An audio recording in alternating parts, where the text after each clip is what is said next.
Santa Maria, isang ina na may bukod tanging hangarin sa anak. Hindi kami mayaman o kilalang pamilya sa aming bayan. Ngunit alam ko sa aking sarili, meron akong ipagmamalaki. Meron akong simpleng pamumuhay kasama ang aking pamilya. Kontento na ako kung anong meron ako ngayon. Basta ang mahalaga, kasama ko ang aking pamilya sa hirap at ginhawa. Ang mahalaga ay nadarama ko ang aking pamilya at nakakasama ko.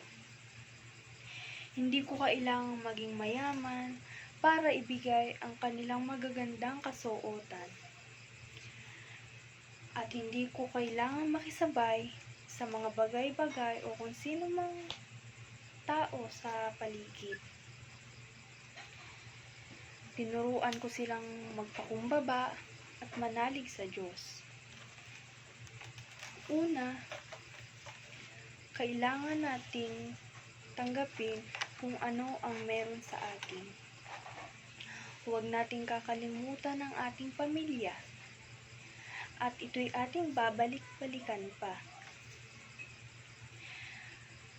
Bilang isang ina, ramdam ko kung gaano kapait at kasakit ang mawala ng magulang bilang parte ng ating pamilya. Sila ang bumuo sa ating pagkatao. Ramdam ko ang sakit at bighati. Ramdam ko lahat iyan. Kung ano man ang nasa sa aking saloobin, kailangan kong kimkimin dahil ang aking magulang ang palaging siyang nandiyan. Kaya't aking ina, sana ika'y masaya. Kung nasaan ka man, sana iingat gabayan mo kami.